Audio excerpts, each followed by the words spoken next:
Здравствуйте. Наверное, многие ожидали этот выпуск, потому что нельзя было это пропустить. Очередное супердейство. Потому что когда Гордон с Арестовичем сходятся, жди беды, как говорится. Ну, видео частично планировалось, чтобы оно было юмористического характера, но где-то в середине вы увидите, как все серьезно, и вы узнаете вообще-то будущее. По сути, Арестович рассказал будущее Украины, много чего подтвердил из моих опасений, и я вам сейчас подробно все расскажу, поэтому вы просто обязаны досмотреть до конца, подписаться на канал и поставить колокольчик. Ну, поехали. Вот сейчас продолжим по фронтам. Бахмут тяжело, да? Тяжело, да. Там около 40 российских БТГ. Да, Бахмут тяжело. Да, тяжело. Я вам рассказываю, насколько тяжело. Огромное количество жертв наших ребят. Киевский госпиталь военный переполнен. Уже местная власть сказала, что некуда принимать, все коридоры, все переполнено. В Бахмуте настоящий ад. И как можно так, да, война, 10-й месяц войны, все. Но как можно так обыденно и чуть ли не со смешками на эту тему говорить? Так могут делать только люди, у которых нет совершенно никакой эмпатии. И у которых есть непонимание ситуации. Я понимаю, что в случае Арестовича из бункера под охраной это все вообще не ощущается. Гордон тут где-то прятался в Черновцах, сейчас вернулся в Киев, опять хвост начинает поднимать. Ну, нельзя на такие темы так обыденно разговаривать. Да. Зайдем с ядерного оружия. Ядерное оружие не будет применять Путин. Не будет. Мы это понимаем. Да, и я это говорил с самого начала. Но дело даже не во мне. Когда Китай сказал нет, сразу стало понятно, что нет. Что возражать Западу он еще может. Он с ним там в экзистенциальной борьбе. Возражать Китаю это нереально абсолютно. Я вам напоминаю, буквально за пару дней до войны был последний эфир передачи Гордона и его жены Леси Бацман. Такое ток-шоу «Альтернатива» Савику Шустеру они сделали, где набрали полную студию своих дружков и спонсоров. И уверяли всех, что войны не будет, 100%, даже не думайте, войны не будет. Вот то же самое сейчас эти два эксперта делают по поводу ядерного оружия. Понимаете, если эта беда, не дай бог, случится, то даже не будет кому перед кем отвечать. Но им все равно. Идем дальше. Третий козырь — удары по энергетической инфраструктуре. Но они не сработают. И ракет где столько взять? В эту структуру создавала в советское время в расчете на тотальную ядерную войну с Западом. Она должна была выдержать ядерную войну, удары десятками мегатонных ракет по территории Украины. Он хочет положить это калибрами, которые там не долетают, не попадают. Нереально абсолютно. Да, и остается? Там, по 5 дней мы можем быть без света по 3, но это же не блэкаут. Не больше. Не больше. Не больше. Во-первых, ни Гордон, ни Алеша с блокаутом не сидят, потому что Гордон живет в Кончезаспе, там свет не отключают. Алеша в бункере в специальном месте, он не дома сейчас живет, естественно. У них там и свет, и еда, и все, что угодно есть, ничем не отличается от довоенной жизни. Поэтому налегке, это 3 дня, 5 дней посидим. Это как жена Зеленского. Да украинцы годами готовы без света сидеть. Это во-первых. Во-вторых, вот Арестович говорит, что все строилось советское, на случай ядерной войны с США, все выдержит. Имелось в виду, что энергостанции, где производится электроэнергия, строились под расчет ядерной войны с США. Но речь же идет не о том, что с производством электроэнергии в Украине проблемы при обстрелах, а в транспортировке электроэнергии к конечному потребителю там проблема. А там уже трансформаторы фактически заканчиваются, потому что они нестандартные, они такие, как в Европе. Это вообще тема отдельного видео. Я общался с энергетиками, у меня с инсайдерами плотно недавно общение было на эту тему. Я сделаю отдельное видео, я расскажу вам, кто в этом виноват, как говорится, и кто на этом даже сейчас умудряется наживаться. Но давайте не будем отходить в сторону. Значит, это налегке.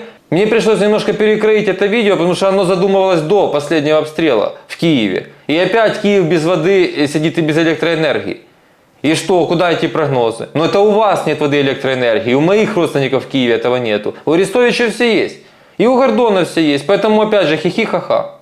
И остается мобилизованные. Мобилизованные, да. Он может мобилизовать 5 миллионов, например. Он не сможет их вооружить и накормить. Вы знаете, что российские войска примерно уже месяца 3 на голодном пайке. Особенно мобилизованные. То есть им выдают 50% нормы, либо 75% нормы. Прекрасно. А некоторым вообще задерживают. Им жрать нечего физически. Опять Гордону очень смешно, но Йенс Столтенберг, генсек НАТО, объявляет совершенно прямо и точно: Путин готов, настроен и имеет все ресурсы для очень длительных военных действий на истощение. Поэтому опять очередные побрехеньки от Арестовича для того, чтобы это называется псевдоуспокоение, самообман, жизнь в иллюзорном мире, розовые очки и все что угодно, кроме правды. Этот идиот второй лысый хихикает. Поэтому что сейчас происходит? Вас цинично обманывают в очередной раз, вас дезинформируют. Послушайте меня. Я вам могу сказать совершенно точно. Путин готов к длительной войне, еще раз подчеркиваю, на истощение. То, что говорит Столтенберг и Залужный, мы сейчас к этому перейдем, вот истинная правдивая информация. Не слушайте всех этих экспертов. Смотрим дальше. А производство военное у них работает? У них работает военное производство. Хорошо работает или нет? Нет. А здесь просто начинают уже злить. Значит, послушайте сюда, друзья. В России сейчас идет, ну вы даже не можете себе представить, колоссальное производство дронов. Они поняли, что нужны дроны. Дроны это военное время, особенно вот в новое военное время, это как сейчас, потому что эта война фактически произвела революцию в военном деле. Да? Сейчас дроны это самое главное, это расходный материал. Россия сейчас по всей огромной их стране строит, клепает дроны. Вся страна фактически уже, ну практически на 80% на самом деле на военных рельсах, просто это скрывается. И все массово заняты производством дронов и других вооружений. Но подчеркиваю, особенно дронов. И эти все санкции, там они процессоры, им не нужны для этого никакие суперпроцессоры. У них все для этого есть, и они это все могут, то, что надо, даже нелегально купить. Как видим, потому что есть эти факты, они уже скрылись. Поэтому то, что сейчас сказал Арестович, и поржал над этим тупо Гордон, вранье от первой до последней секунды. Более того, Украине нужно делать то же самое, и у нас есть люди, которые бы с легкостью это делали, и в неограниченных объемах, потому что для этого нужны только бабки в Украине, ничего другого. Ну и, конечно же, желание. А украинские чиновники сейчас полностью делают наоборот. Я выпущу отдельное видео про этого экономического диверсанта Гетманцева. У меня куча новой информации есть из Украины, что там сейчас происходит. И я вообще не знаю, как можно на что-то в этой войне рассчитывать, когда явные агенты российские работают на высшем эшелоне нашей власти и занимаются экономикой Украины в военное время. Опять же, хочется многое рассказать, но не для этого видео. Оно, я же говорю, юмористическим планировалось. Но нельзя же так обманывать. Поэтому, еще раз, Россия строит дроны просто нереально огромном количестве. Они готовятся к очень серьезному продолжению войны и еще к одному наступлению. Поехали дальше. То есть они идут дорогой бесперспективности. Они сжигают стратегические ресурсы для тактических, в лучшем случае, целей. Они делают грандиозную ошибку, и у меня гигантский соблазн. Да, после окончания войны сказать, что нужно было бы делать им, чтобы они, ну, если не победили, причинили нам очень серьезные неприятности. С другой стороны, если будет второй раунд, то зачем ему подсказывать? Поэтому промолчу. Где ты был, великий эксперт, перед войной? Что ты людям не рассказал все на самом деле? Где вы, блядь, эксперты, были в Буче, в Ирпене, когда насиловали детей, девочек, женщин, когда убивали, закапывали, просто пытали людей, побросали мертвые семьями в колодцах? Где ты тогда был? Где ты был, когда аэродромы захватывали? Великий ты тактик, стратег, супервоенный, который там всех специалистов в Пентагоне уделал. Где ты был тогда? Триплоты. Я сейчас из Европы вернулся, там принимал участие в парочке закрытых мероприятий. Внимание! Пока вы сидите без света, без воды и уже многие в холоде, мужчины не могут выехать, распадаются семьи, работать не могут, зарабатывать, уже устал, уже оскомину набил, одно и то же на эту тему повторяю, но надо. Он себе спокойно по конференциям разъезжает. В Европе тут бывал, там много езжу по закрытым конференциям. Конечно, наверное, по тем же, где Игорь Петрович Смешко находится, те, которые никто не видел и не знал. Ну, правда, единственное, я показывал у себя в телеграм-канале. Кстати, кто не подписан на телеграм, тоже подпишитесь, потому что туда много контента попадает, которого нет у меня в ютубе. Опубликовал посол Израиля в Украине Михаил Бродский пост, был саммит там, по поводу Украины и Израиля, взаимоотношений, инноваций. И Арестовича фотография там. Этого аферюгу уже туда действительно позвали. Зачем? Для чего? Ну, я хочу сказать просто, что он, видите, может спокойно кататься, а вы нет. Опять все равны, но некоторые равнее. Чем же он такой особо умный, этот чудак? И говорит, вы романтик. Это невозможно. Я говорю, парни, а вот мы опытные, знающие. Я говорю, вы опытные, знающие. Нам сколько давали 23 февраля, что мы проживем? 3 суток? Неделю максимум. Неделю, да. Говорю, так вот если бы мы были такие опытные, знающие, как вы, а не были бы романтиками, нас бы уже не было. А так, видите, как-то так вот получается. Поэтому, говорю, мы цель себе поставили, и мы будем к ней идти. Вот какую цель поставили, вы же поняли? Поставили цель вернуться к границам 24 февраля, потом 91 года, хотя Зеленский недавно выступил и сказал, что война не закончится на возврате границ до 24 февраля. То есть, ну я в отдельном видео тоже расскажу, понимаете, не здесь, это надо отдельно, это очень серьезная тема. Я уже понял, для чего Зеленскому война и так далее. Значит, у них цель такая. А ресурсы у вас для этой цели есть? Премьер-министр Великобритании объявил, что хочет провести аудит помощи Британии Украине. Байден не будет давать наступательное оружие. Это уже четко и понятно, только оборонительное. Там приходится зубами выгрызать что-то более. Но самое главное в этом всем, что я вам хочу сказать. Не надо обижаться на весь мир. Я хочу вам объяснить по-настоящему, почему нам давали 3-3 суток. Это правда, да, такое было. Не потому, что мы, украинцы, какие-то не такие, мы плохие, мы дурные там, и так далее. Не поэтому. А потому, что весь Запад знает, какое здесь варье, хапуги. И то, что Украина была самая коррумпированная страна чуть ли не мира. Как минимум всей Европы. Просто с огромным отрывом. Лидеры не там, где надо.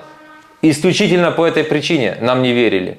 Понимаете? А кто поверит стране, в которой хапуга-то хапуги? Ну в чем можно обвинить этот Запад? А он вам уже, видите, под другим соусом преподносит, как бы унижать их. Так если мы такие умные, где наше производство оружия? Где частный сектор? Где все? Почему Херсон был сдан? Почему с Мариуполем так произошло, что там 100 тысяч людей погибло? Где это все? Я вам это все расскажу, естественно. И может быть мне помогут документами. Покажу. Доказательства, факты конкретные дам. А он вам что рассказывает, что он за дичь вам втюхивает? И ресурс у них есть Крым и Донбасс забирать военным путем? Нету. Так что ты тогда вякаешь на Запад, у которого ты просишь и бабки? На сегодняшний день весь бюджет Украины, существует вообще Украина только благодаря западным дотациям. Курс гривны за счет этого держит, что пополняет золотовалютные резервы. И на войне, слава богу, только благодаря западному оружию и США помощи. О чем ты, Алеша? Есть разница между Россией и Украиной принципиально. Какая? И между Россией и всем цивилизованным миром. Люди талантливые, одаренные в разных сферах, рождаются примерно одинаково в каждом народе. Не в каждом народе они могут реализоваться. Угу. Россия, с одной стороны, будучи империей, давала всегда возможность для там, грандиозных действий. Что человеку, который художественным талантом одарен, что спортивным, что военным, что политическим. Но нигде так не умели расправляться со своими лучшими людьми, как в Советском Союзе и России. Вот это машина. 100%. Машина по убийству всего самого лучшего. 100%. По отмене. 100%. И если ты высовывался хоть куда-нибудь, тебя просто перемалывало. Абсолютно. А Украина имеет свою специфику. Мы тоже со своими лучшими людьми обращаемся при жизни не самым лучшим способом. Мы их очень ценим после смерти. Да. Вот. У нас Украина любит мертвых героев. И вот тут мы постепенно подходим к самому конструктиву и к сути. Это первый фрагмент этого интервью, где я согласен с Арестовичем, где он не соврал. Я сам эту тему очень подробно изучал. Действительно, во всем мире, в каждом народе, в каждом этносе как бы генетически, природно рождается плюс-минус одинаковое количество там, одаренных людей. Другой момент, какая там сейчас цивилизация, условия для этого и так далее. Потому что если вы рождаетесь генетически в Африке, например, одаренным, там нет никаких условий, у вас просто та среда, где вы рождаетесь, она вас уже в зародыше, ваш талант и уничтожает, вы просто остаетесь диким человеком и дальше. Но ключевое, про Россию он сказал правильно, там Гордон поддакивал 100%, да, 100%. И про Украину сказал Арестович, что у нас любят мертвых героев. Кстати говоря, подтверждаю, потому что когда снесли памятник Ленина, вы помните, когда Майдан был последний, в 2013 году, что получилось? Снесли в центре Киева памятник Ленину и никем не заменили. А у нас что, нет в Киеве конкретно великих киевлян? Нет Валерия Лобановского, нет Олега Блохина. У нас не было туда кого поставить. Никого и не ставили туда. Почему не ставили? Потому что у нас вообще этого нет в культуре. У нас не уважают успех. Понимаете, в чем дело? Вот Запад, Америка, здесь уважают успех. Здесь ты успешен, ты проделал огромный объем работы. Неважно в чем. В искусстве, в спорте, в шоу-бизнесе, в науке, в бизнесе, предпринимательстве, да, в всем, что хочешь, тебя уважают. У нас такого нету. Кроме того, Алеша так это сказал, типа он с намеком на себя, что он достоин уже там непонятно кем быть, царем, наверное, в Украине. Но пока в эмиграции я, в политической эмиграции, во время войны. А Алеша там ходит, дает интервью Гордону и по конференциям закрытым, как он говорит, ездит. На что ты жалуешься, я не могу понять. Сейчас твой пик, Алеша, сейчас твой пик. У тебя сейчас просто звездный час. Наслаждайся, не жалуйся. Тебе точно нечего жаловаться. Вот я вообще недавно услыхал, что в следующем году в Украине выборы собираются проводить. Это правда? А мы уже победили? Парламентские. Это хороший вопрос. Разговоров много, да. Но я думаю, что Многие, до выборов очень долго еще. многие готовятся, я знаю. Не, ну хай готовятся, конечно, потому что, я так понимаю, у политтехнологов деньги кончились, и надо уговорить вождей, чтобы, да, что давай готовиться, уже пора. За год же надо начинать. Теперь мы переходим к самой, как вам правильно сказать, информативной части интервью, где вы сейчас, если внимательно вслушаетесь, вы сейчас все поймете, что ждет Украину дальше. Я на последнем стриме тоже вам говорил, что мне дошли слухи, что полным ходом уже батальон Монако и же с ними готовятся к выборам. Сидят, наблюдают, действительно уже соцопросы проводятся, политтехнологи работают. Для них войны не существует, это тоже абсолютно правильно Гордон сказал. Значит, у нас примерно одни и те же источники, ну, из Киева. Теперь они уже хихи-ха-ха про выборы. А вы можете вообще нормально на это слушать, когда сейчас такое происходит в стране, а кое-кому в голове выборы? Давайте вслух порассуждаем. Вот старые политические силы, ну, говоря, старые, прежние политические силы. Ну, например, давайте так, вы видите в будущем парламенте партию Петра Порошенко, Юлии Тимошенко? Да, я думаю, они возьмут свои Да? проценты, конечно, да. Уверен. Ну, их будет мало, этих процентов, 5-7, там, до 9, но возьмут. А кого из новых лидеров вы видите? Я думаю, что однозначно будет партия Зеленского, условно говоря, в том или ином варианте. Это не будет монобольшинство, скорее всего, уже. Но будет какая-то потужная сила. И я думаю, что 45% парламента будут разбирать так называемые партии волонтеров и военных. А вот кто их и куда как надергает, а это уже большая история. Хорошо, Ну, Притула, скорее всего, поведет свою политическую силу. Ну и вопрос, кто будет делить остаток всего этого. Ну, Притула соберет голос и самопомощь, скорее всего. Ну и какую-то часть волонтеров военных. военных может объединить Залужный. Военных может объединить Залужного. Наверняка найдутся военные, которые будут против Залужного, если что. Ну или там в других силах. За Залужного, но в других силах. Что-то будет крайне любопытно. Я дебаты, когда эти Интересно, представляю, да, о чем спорить. Тут военные с одной политической силы, военные с другой политической силы. Те герои и те герои. О чем они будут спорить? Теперь в сторону ставьте чай, погромче сделайте, сконцентрируйтесь. Если вы просто слушаете видео, переключитесь, пожалуйста, на видео. Потому что сейчас очень важно. Уже Гордон, видите, когда об этом говорит, уже улыбочка на лице, уже вся тут его ехидная.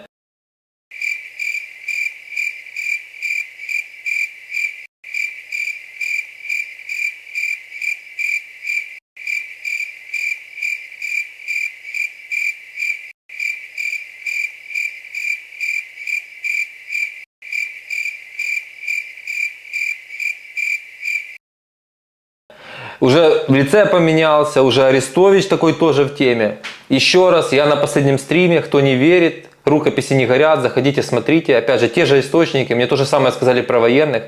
Сейчас батальон Монако активно общается с военными, спонсирует, финансирует, помогает огромными бабками их семьям. Значит, все остальное – расчет на будущую политику. Дурят голову полным ходом. И я хочу вам сказать, друзья, не думайте, что военный сейчас придет к власти, даже Залужный, к которому я с огромным уважением отношусь, я отдельное видео сделаю, вам тоже очень интересно расскажу, кто его сейчас уже хочет убрать и, видимо, будет пытаться это делать. Значит, не думайте, что военный это панацея. Я всегда был сторонником, что профессионал должен заниматься своим делом. Дело военного, Залужный, будь то другой, там уже генерал какой-то, их дело воевать. Они не факт, что имеют какую-то, скорее всего, не имеют концепцию, как должна быть устроена Украина. Прийти, всех повешать, перестрелять, это, конечно, хорошо в случае с Украиной, но это не выход. Уже в СССР был сталинизм. Это привело к успеху? Нет, не привело. В Китае расстреливают чиновников. И каждый год сотнями вскрываются целые подвалы с золотыми слитками. Это ничего не дает. Система. Понимаете? Я слабо верю, что насилием можно решить какой-то вопрос. Концепция нужна, созидание, не разрушение. Что уже страна практически разрушена до основания Путиным. Чиновники сначала начали, Путин добивает. Поэтому не надо, не забрасывайте в комментарии вот эту вещь, что вот военные. Но возвращаясь к теме их разговора, это правда. Военных, можно сказать, уже вербуют конкретно олигархи. Ну, вы даже не представляете, о каких там суммах идет речь. Там просто очень все серьезно. То, что он говорит про Юлю, про Петю, тоже правда, потому что в нашей стране огромный процент населения, которое пожизненно, их карма с мивиной на ушах сидеть, информационной. И они эту информационную мивину готовы жрать. Петю на танке смотреть, который в контрнаступление идет, великий воин.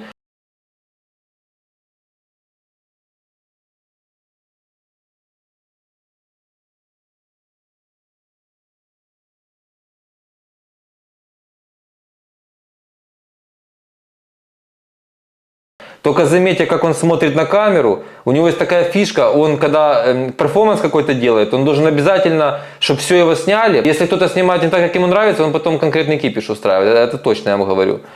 И Притула, и волонтеры, ваши любимые волонтеры, о которых я тоже уже готовлю материал отдельный, и тоже много интересного вам расскажу. Видите, сколько анонсов я в одном видео вам даю.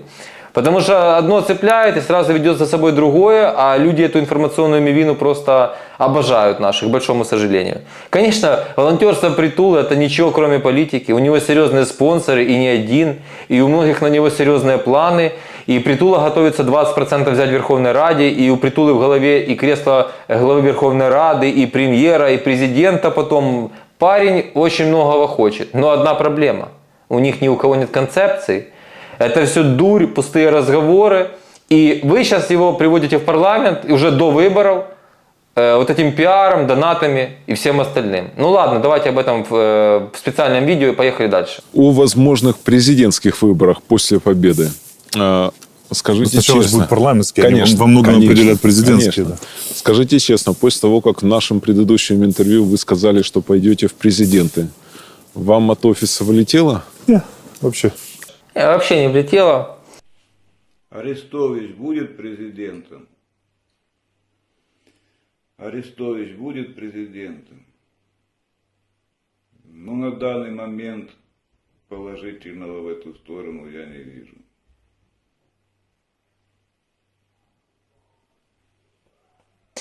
Парламентские, президентские. Еще раз говорю, посмотрите, как они оба глазки загорелись, когда они об этом говорят. Вот представьте, за что они вас считают. После вас все эти разговоры очень обрывал, когда меня постоянно спрашивали, потому что я говорю, так, ребята, сейчас не про меня, война, все концентрируем на президенте. Даже неважно, какая его фамилия, он верховный главнокомандующий, он должен победить. Просто я лично симпатизирую Зеленского, не хотел бы его подрезать даже разговорами об этом. Вот, но... Не хотел бы его подрезать и нос почесал. Не хотел бы его подрезать и нос почесал. Леша, мы поняли, что не хотел его подрезать. У нас же так устроено, что парламентский, а потом президентский. Вот через очень короткий срок мы так попали. И это будет страшно весело, потому что итог парламентских очень сильно определит расклад на президентский. Это будет страшно весело, аж поскользнулся, чуть не упал. Видите, им страшно весело. Леша уже улыбка до ушей, ему страшно весело. Вся страна еле концы с концами сводит, блэкауты, а страшно весело. Друзья, пожалуйста, я вас прошу, снимите эту информационную мивину с ушей. Есть чиновники и всякие околоплавающие типа Алеши, обслуживающие их гордоны, медиаэскортницы и медиаэскортники. И есть вы, украинский народ. И это все несовместимо. Потому что Украина была и есть пока страна для чиновников, для вот этих приближенных, обслуживающих, для вот этого шобла. Не для людей. И в этом ключевое в системе, что нужно изменить. Она заточена под чиновника, под его полное благосостояние, но Конституция, все законы прописаны так, чтобы вас всегда можно было за задницу держать за крючок, что вы, по сути, всегда, делая бизнес, не знаю, всегда вы на крючке, чтобы вас можно было шантажировать, интриговать, в суд затащить, в тюрьму, в СИЗО, куда угодно. Вот как устроено наше государство. И если вы пойдете на выборы следующие, они рано или поздно будут, хотя я не верю, что это будет очень скоро, потому что война, и мы сейчас об этом поговорим. Если вы пойдете и действительно Петя, Юля, Притула, военные, это, считайте, что вы похоронили Украину окончательно, бесповоротно. Я повторюсь, если что-то такое будет, дальше нас ждет гражданская война. Дай бог будет создан фонд в США, сбросились, и нужно менять систему, чиновников должно быть очень мало, и этими людьми должны быть те, кто убегал от войны и поняли, что натворили предыдущие чиновники. Вы должны приехать, вернуться все в Украину и сделать страну для себя. Я в этом могу помочь. Если вы хотите вот это говно смотреть дальше на экранах, их ухмылочки, это будет бесконечная история. 30 лет Савик Шустер по пятницам, Гордон по четвергам, по кругу, выборы, весело, хорошо, все поднимают бабки, у олигархов телеканалы, и наша страна уже сидит без света, разрушена, разбомблена, сотни тысяч людей погибло.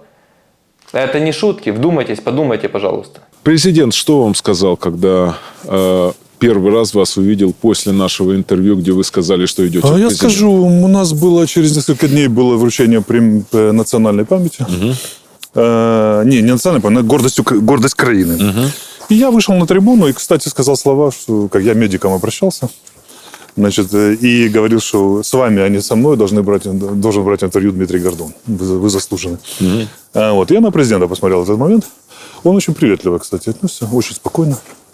Вот. Те, кто говорит, что я не вас имею в виду, но очень много было разговоров, что Зеленский сейчас будет мстить и так далее, они его очень сильно примитивизируют, он не такой. И потом, когда мы сошли с трибуны, там было такое живое общение, я стоял Залужный, Резников, еще кто-то. И вот так несколько человек между мной и президентом было. Он мимо шел, поздоровался, увидел и так специально пожал мне руку. То есть он продемонстрировал, что он нормально к этому относится. Поэтому Зеленский не мелкая фигура, и он психологически не мелкий человек. Только что он сказал, что он Зеленского не хочет подрезать, но вот именно сейчас этим отрывком интервью, который я вам показал, он и подрезает Зеленского. Поскольку он же НЛПшник Арестович и манипулятор вообще сумасшедший, тут надо ему отдать должное.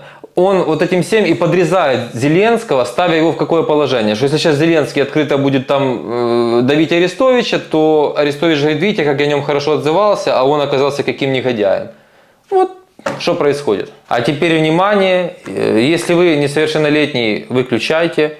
Если рядом дети, выводите из комнат, начинается контент 18+. Мое личное мнение, что человека, который так как Ермак мог бы сосредоточить в своих руках такую власть в стране, лежит жопу Ермаку, среди них не было. Опровергните меня, если я не прав. Он выдающийся организатор, безусловно. Лежит жопу Ермаку. Потому что, во-первых, феноменальная работоспособность просто запредельная. Да невероятно, да невероятно. Лежит жопу Ермаку. Да. Я вот просто смотрю на его график, и я плохо понимаю, как это физически возможно. Ага. Ой, Дмитрий Ильич, я не знаю, что с тобой такое.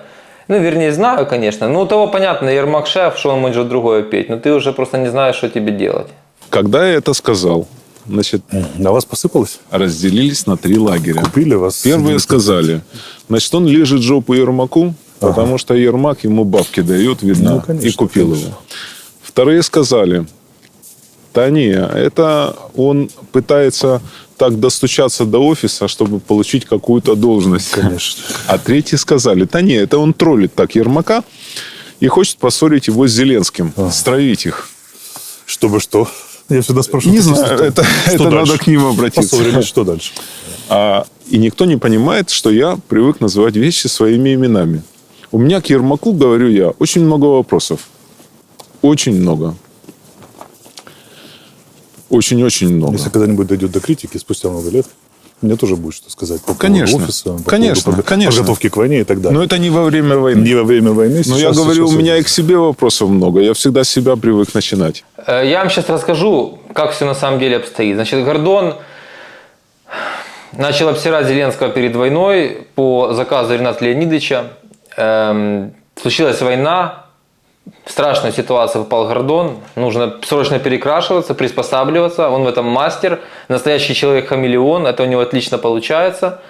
Зеленскому он понял, что не подобраться, он там пытался интервью, вот это вот и так пролезть, и так ничего не получается. Он начал хвалить Ермака, для того, чтобы, может, Ермак его заметил, и действительно начал его там стимулировать и дальше, и для того, чтобы как бы обойти Зеленского через Ермака, потому что Гордон уже, или его там сверхшеф, решили, что да, надо делать ставку сейчас на Ермака, надо готовить Ермака уже в президенты. И как бы полезного роль идиота выполняют. То есть Ермак его сейчас действительно не... Это правда. Ермак его сейчас не финансирует, но Ермак может наблюдать за вот этим медиапетингом и дальше чем черт не шутит. А Алеша там дальше, ну, понятное дело, свои сказки рассказывает. Теперь внимание. Послевоенное строительство. это грязь, компромат, разборки, воровство на стройках, Да, да, там, да, значит, да. все еще подведение итогов, ошибок и так далее, споры, шум, гам, сплошной посттравматический синдром в масштабах этого самого, неизбежное количество ошибок, неизбежное количество коррупции огромное там и так далее, на всем этом послевоенном строительстве. А ты все это время президент. На кого падает ответственность? На него. У тебя был образ победителя России, мать-перемать, кто еще ее побеждал, эту Россию? Да. Да, и так далее. И ты сломал, при твоем руководстве полностью был поломан тренд, да, геополитический, с которым весь коллективный Запад с Китаем вместе не знали, что делать. Да. А мы поломали. Да. А теперь в тебя полетела коррупция на стройках, там этот самый и так далее. Я поэтому и спрашиваю. И вот вопрос, оно ему надо, понимаете? Да? О, Друзья, вот сейчас внимание, значит, вот сейчас вам рассказал Арестович и Гордон все то, как будет в Украине, по их, конечно, мнению и планам, после войны. То есть представьте себе, вы сейчас под ракетами блокаут, без воды, в холоде многие, без еды многие, без семьи. А они хотят после войны вам вернуть ток-шоу Савика Шустера, Гордона ток-шоу, Арестович выйдет на авансцену. И опять коррупция, и поехали по кругу, все то, что было 30 лет, все та же информационная мивина. Более того, вот сейчас что происходит? Сейчас готовят президенты Ермака, вот эти два супчика. Они сейчас как бы Зеленскому закидывают, ты посмотри, что тебя ждет, вот мы тебе сигнализируем. Уходи дальше в творчество после войны, будь великим человеком, уходи. А мы сейчас Ермака приведем, и Ермак будет рулить, будет президентом. Вот что они сейчас вам готовят. И фактически сейчас Арестович подтверждает, уже не прикрываясь, получается так, о том, что Кирилл Тимошенко, Татаров, вся эта гоп-компания, Арахамия, конечно же, что они сейчас все занимаются пилиловом денег и собираются этим заниматься и после войны. Вот вам уже, по сути, прямым текстом это передали. Культурных слов у меня никаких нет на этот счет. Когда меня все время спрашивают про политическую карьеру, я всегда говорю очень простую вещь. Ребята, есть люди, которые, если не будет политической карьеры, это означает крах всей их жизни. Если у меня не будет политической карьеры, я буду преподавать людям, ездить с лекциями, да, путешествовать, там, заниматься культурологическими вещами и прекрасно себя буду чувствовать. Поэтому я абсолютно спокоен в этом смысле. Я посмотрю, куда пойдет. Тут я не знаю, или Арестович лично про себя сказал правду, но это то, что я вам все время говорил, что люди в украинской политике глубоко больны. И почему вот сейчас там про Петю, про Юлю, про этих всех шла речь. Эти люди действительно себя плохо чувствуют без портфеля и до последнего вздоха в жизни будут сражаться за портфель. Потому что это очень серьезный медицинский диагноз. И это то, почему я вам всегда говорю. Не нравится? Я бизнесом и так занимаюсь. Я в Америке волею судьбы оказался. И просто фактически подставился ради страны. Как бы это ни пафосно звучало, но я прекрасно себя чувствовал и без этого всего. И я подчеркивал с самого начала публичной деятельности, что я не собираюсь заниматься в Украине политикой. И по-прежнему точно так же. Вы должны вернуться и заниматься политикой в Украине. И я призываю вас менять систему, а не вот этот порожняк наблюдать. Еще к всему ужасу, который был, добавить еще Арестовича. Так это можно будет просто сойти с ума. ага. Значит, война закончится через 2-3 недели, максимум до 1935 года. Слава Украине! Героям слава. Она закончится через 2-3 недельки, максимум к 1935 году, сказал Арестович. И по сути он вам сейчас не соврал. Он подыграл шуткам Гордона, но она действительно может быть до 1935 года. Кто не знает, я хочу вам сказать. И, моя аудитория знает постоянно, я рассказывал. Путин сейчас получает от других стран, вдумайтесь, 1 миллиард евро в день. Он может вести войну бесконечно. Я повторюсь то, что я сегодня уже сказал. Дронов неимоверное количество производится в России и другого вооружения.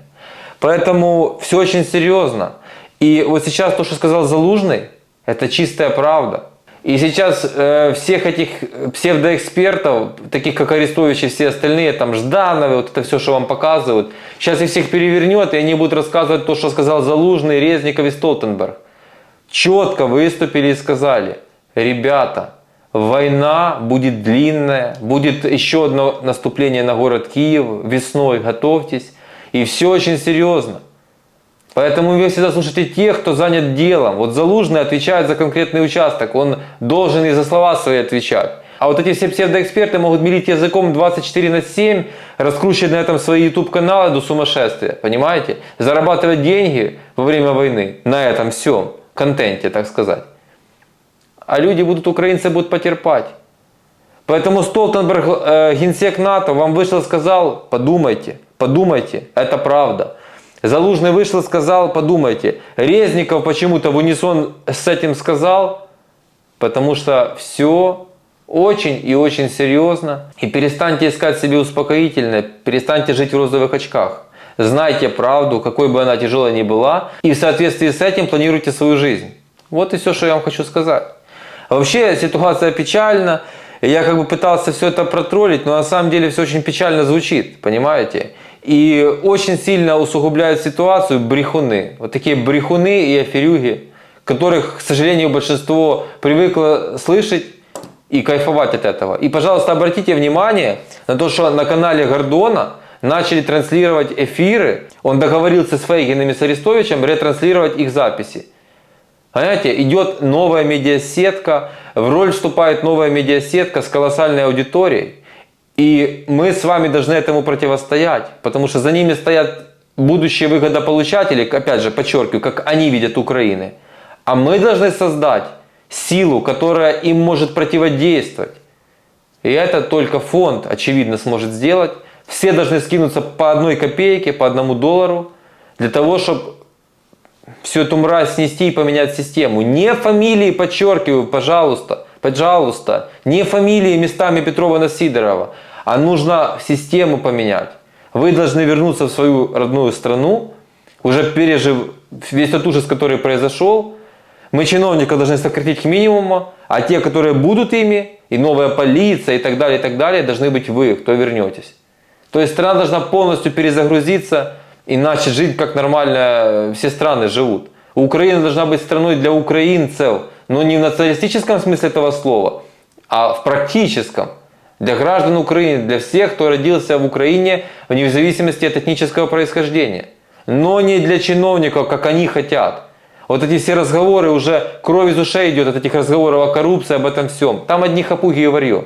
И запомните это навсегда. Хотите повлиять на ситуацию? Хорошенько думайте, кого вам слушать, как вам действовать. И выработайте, пожалуйста, свой план действий. Подписывайтесь на канал, подписывайте друзей и родственников, ставьте лайк обязательно. Большое спасибо тем, кто досмотрел это видео до конца. Пока.